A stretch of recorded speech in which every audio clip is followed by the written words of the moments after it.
எனக்கு ஜாதியையும் பிடிக்காது, ஜாதி பார்க்குறவங்களையும் பிடிக்காது. அதே மாதிரி சுயநலக்காரங்க கருப்பு சட்டக்காரங்களையும் பிடிக்கவே பிடிக்காது. ஏன்னா ஜாதியை ஒழிக்கணும்னு சொல்லிட்டு 50-60 வருஷத்துக்கு முன்னாடியே ஒழிய வேண்டிய ஜாதியை இப்போ வரைக்கும் இழுத்துட்டு வருதவங்களே அவங்க தான்.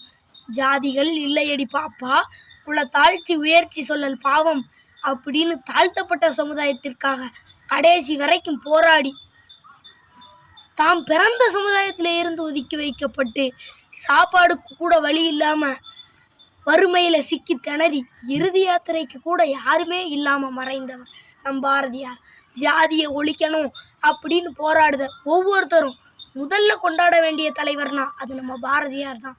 மாமேதை அம்பேத்கர் படத்துக்கு பக்கத்துல பாரதியாரோட படத்தை வச்சு அழகு பார்க்க வேண்டிய தலைவர் நம் பாரதியார். எங்க போச்சு உங்களோட பகுத்தறிவு? ஆனா இந்த நன்றி கட்ட கூட்டம் அவர் ஐயர்னு ஒதுக்குவாங்க. தம்பி, இந்த வந்தேரிகளுக்கு பின்னாடி போவாத. திருக்குறள், மணிமேகலை, தொல்காப்பியம், சிலப்பதிகாரம் இந்த மாதிரியான புத்தகங்களை படி, அப்பந்தான் அறிவு வளரும் அப்படின்னு கமெண்ட் போடுறீங்கல்ல.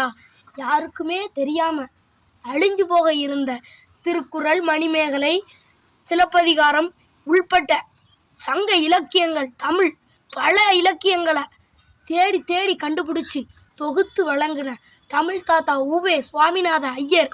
உங்களோட பகுத்தறிவு சரியாக இருந்ததுன்னா உவே சுவாமிநாத ஐயரையும்லாம் நீங்கள் கொண்டாடி இருக்கணும். மறந்துட்டீங்களே. அதனால தான் உங்கள் மேலே எனக்கு கோவம் வருது. அனைவரும் சமம் அப்படின்னு மதுரை மீனாட்சி அம்மன் கோயிலுக்குள்ள எல்லாத்தையும் அழைத்து சென்று தன்னோட மொத்த சொத்தையும் தாழ்த்தப்பட்ட சமுதாயத்திற்கே எழுதி வைத்த பசும்பொன் முத்துராமலிங்க தேவர் ஐயாவை உங்கள் பகுத்தறிவு ஜாதி பட்டியலில் அடைச்சிட்ட. அதனால தான் உங்க மேலே எனக்கு கோவமாக வருது. அம்பேத்கரையும் பெரியாரையும் மட்டுமே நீங்கள் தலைவராக ஏற்றுக்கிட்டனால தான் மற்றவங்க உங்களை ஏற்றுக்கிட மாட்டேங்காங்க. என்னைக்கு நீங்கள் பொதுநலத்திற்காக போராடிய அத்தனை தலைவர்களையும் ஏற்றுக்கிடக்கூடிய பக்குவம் இந்த பகுத்தறிவாளர்களுக்கு வருதோ அன்னைக்கு தான் நாங்கள் உங்களை ஏற்றுக்கிடுவோம்.